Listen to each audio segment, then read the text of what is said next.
Hello दोस्तों। आज हम लोग देखेंगे देशांतर लॉन्गिट्यूड। तो देशांतर क्या है? लॉन्गिट्यूड में, देशांतर में किसी स्थान की कोणीय दूरी जो प्रधान याम्योत्तर जो मेरिडियन होता है कि पूर्व या पश्चिम में होती है, देशांतर कहलाती है। जिसको हम ऐसे समझ सकते हैं, यहाँ पे आप देख लीजिए कि 0 डिग्री मेरिडियन, जिसे कि ग्रीनविच मध्याह्न रेखा भी कहते हैं, तो इसके दोनों ओर जो 15 डिग्री, 30 डिग्री, 45 डिग्री, 60, 75 और 90, फिर पश्चिम में 15, 30, 45, 60, 75, 90, इसी को लॉन्गिट्यूड बोला जाता है।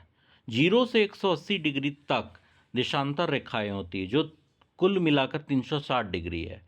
जहां केवल 0 डिग्री अक्षांश रेखा पृथ्वी के दो बराबर भागों में बांटती है, वहीं सभी देशांतर रेखाएं यह कार्य करती है। इसीलिए इन सभी को महान वृत्त, ग्रेट सर्कल कहा जाता है। 1 डिग्री देशांतर के बीच भूमध्य रेखा की दूरी, मतलब 0 से अगर 15 डिग्री के बीच की दूरी को देखा जाए तो 111.32 किलोमीटर है, जो ध्रुवों की ओर क्रमशः कम होती है। ग्रीनविच रेखा के पूर्व में स्थित 180 डिग्री तक सभी देशांतर रेखाएं पूर्वी देशांतर, मतलब इधर, और पश्चिम में स्थित पश्चिमी देशांतर कहलाता है।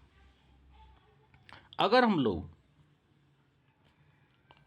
पृथ्वी गोलाकार है, हमें पता है 24 घंटे में 360 डिग्री घूम जाती है, और 1 डिग्री देशांतर की दूरी तय करने में पृथ्वी को 4 मिनट का समय लगता है। अगर 4 मिनट का समय लगता है तो इस तरह 15 डिग्री में कितना लगेगा, इसे आप निकाल सकते हैं। मतलब 60, मतलब 1 घंटे।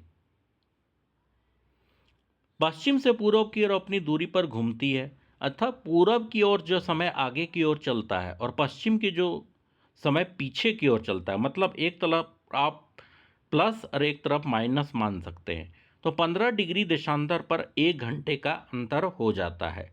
इसी तरह 30 डिग्री पर 2 घंटे और 75 डिग्री पर 5 घंटे का अंतर होता है, जिससे ये लंदन और न्यूयॉर्क के बीच की दूरी, क्योंकि ये बीच में प्राइम मेरिडियन है, तो इधर जाने से -5 घंटे का अंतर होता है। क्योंकि इसको हम लोग पूरब की तरफ प्लस में मानते हैं और इसको मेरिडियन के पश्चिम की तरफ माइनस में मानते हैं। और यही जब लंदन से आगे की तरफ पूरब की तरफ जाएगा तो 5 घंटे का इंक्रीमेंट होगा। इसी तरह ग्रीनविच समय से 12 घंटे आगे 0 से 80 डिग्री पश्चिम की ओर जाने पर 12 घंटे पीछे का समय होता है, और ग्रीनविच से पूरब की ओर जाने पर 12 घंटे आगे का समय होता है। इसके चलते ही 24 घंटे अर्थात दिन और रात में अंतर पाया जाता है। Thank you for watching.